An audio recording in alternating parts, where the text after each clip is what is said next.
क्या आप हाथरस भूल गए? मुझे मालूम है नहीं भूले होंगे, क्योंकि शायद सत्ता का संरक्षण प्राप्त एक विशेष जाति के लोग एक विशेष समुदाय पर बार बार वार करके एक नए अत्याचार की कहानी लिख देते हैं, जिससे आप पुरानी वाले भूल ही नहीं पाते हैं।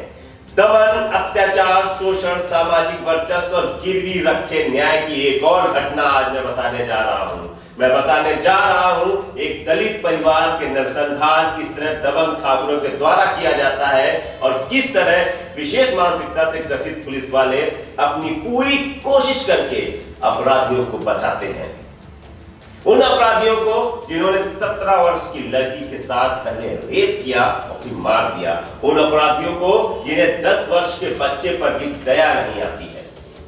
प्रयागराज के फाफामऊ इलाके के गोहर गांव में उस समय अफरा तफरी मच गई जब पता चला कि गांव में रहने वाले पासी बिरादरी के एक परिवार के 4 सदस्यों को दबंगों ने बेरहमी से मार डाला है और फिर फरार भी हो गए। इस घटना में 50 वर्षीय फूलचंद, 45 वर्षीय मीनू, 17 वर्षीय उनकी बेटी और 10 वर्षीय उनके बेटे की हत्या कर दी जाती है। सभी की लाशें घर के अंदर खून से लथपथ मिली। सभी के शरीर पर धारदार हथियार के निशान थे। महिलाएं नग्न हालत में थीं, इसके चलते गैंग रेप की आशंका जाहिर की जा रही थी। पुलिस की निष्क्रियता का हाल देखिए। घटना के 24 घंटे के बाद भी शव घर में ही पड़े रहते हैं।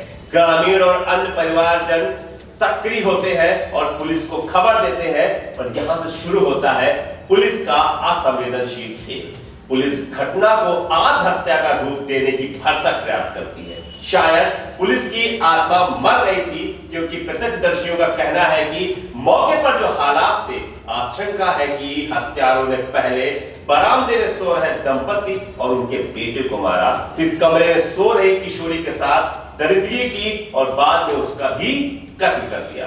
कपड़े भी अस्त व्यस्त थे। चारपाई के नीचे बेटे का शव जमीन पर पड़ा था। वही बरामदे से सटा कमरा है जिसमें बेटी का शव चारपाई पर निवस्त पड़ा था। मां बेटी का शव निवस्त पाया गया। इस आशंका की पुष्टि 3 डॉक्टरों की पोस्टमार्टम पैनल की रिपोर्ट ने भी कर दी। पोस्टमार्टम रिपोर्ट में सामने आया है कि हत्या से पहले किशोरी के साथ सामूहिक दुष्कर्म किया गया। दुष्कर्म के बाद उसका गला घोटकर मार दिया गया। किशोरी के सर पर किसी वजन चीज से प्रहार किया गया है। किशोरी के 10 साल के भाई को भी गला घोटकर मारा गया है।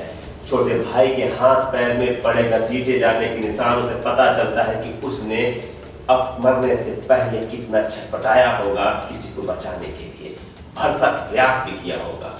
क्या कहना है मृतक के परिवार वालों का? पुलिस इस परिवार के साथ इस तरह का गैर जिम्मेदाराना व्यवहार पहली बार नहीं कर रही थी।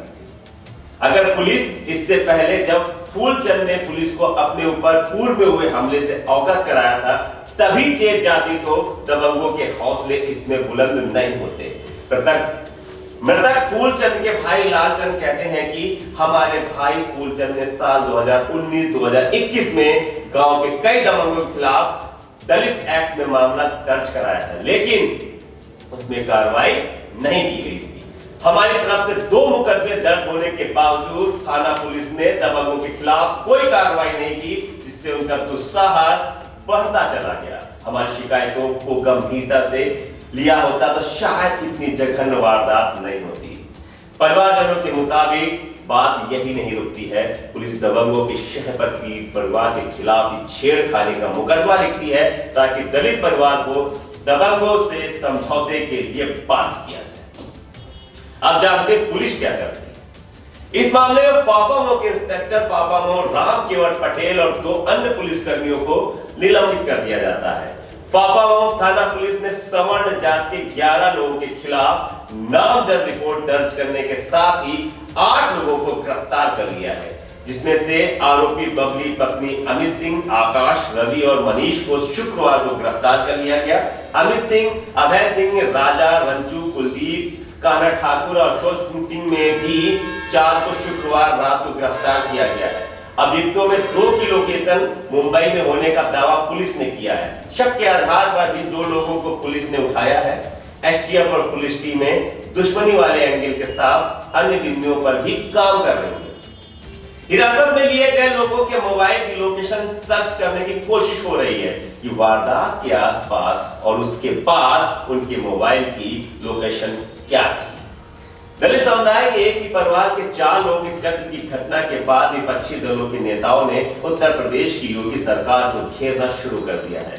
शुक्रवार की शाम प्रियंका गांधी मौके पर पहुंची और पीड़ित परिवार को ढांढसा बधाया। उन्होंने योगी सरकार को आड़े हाथों लेते हुए कहा, योगी सरकार में कानून व्यवस्था ध्वस्त है, यूपी में दलितों का दमन बढ़ गया है, जातीय उत्पीड़न चरम पर है। संविधान दिवस की पूर्व संध्या पर प्रयागराज में नरसंहार की घटना ने साबित कर दिया है कि राज्य अब दलित समुदाय के लिए कत्लगाह में तब्दील हो गया है। बसपा सुप्रीमो मायावती लिखती हैं कि यूपी के प्रयागराज में अभी हाल ही में दबंगों द्वारा एक दलित परिवार के 4 लोगों की निर्मम की गई हत्या अति दुखद व शर्मनाक है। यह घटना भी सरकार की लचर कानून व्यवस्था को दर्शाती है। ऐसा लगता है कि इस मामले में भाजपा भी अब सपा सरकार के नक्शे कदम पर चल रही है। वहीं अखिलेश यादव लिखते हैं कि इलाहाबाद के फौका मऊ में दबंगों के द्वारा 4 दलितों की हत्या दलित विरोधी भाजपा सरकार पर एक और बदनुमा दाग है। घोर निंदनीय है। उम्मीद है ये अपराधी बिना चश्मे के भी दिख जाएंगे। मामले को तूल पकड़ता देख और विपक्ष के इसे बड़ा मुद्दा न बना लेने के बाद सरकार हरकत में आई और आनंद फानंद में पीड़ित परिवार को 16.50 लाख रुपए का मुआवजा देने का ऐलान किया। मृतक फूलचंद के भाई को सशस्त्र लाइसेंस सुरक्षा, जमीन का पट्टा देने के साथ ही मुख्यमंत्री राहत कोष से भी सहायता दिलाने का प्रस्ताव है। भाजपा के इस राम राज में दलितों पर अत्याचार इस कदर बढ़ रहे हैं कि दलित उत्पीड़न में यूपी देश में अव्वल होता जा रहा है। शासक उत्कृष्ट पुलिस व्यवस्था की ताल ठोक रहे हैं और चाटुकार नेता उनकी दी हुई मलाई चाट रहे हैं। लेकिन इसी मिली भगत ने दलितों का जीना दूभर कर रखा है।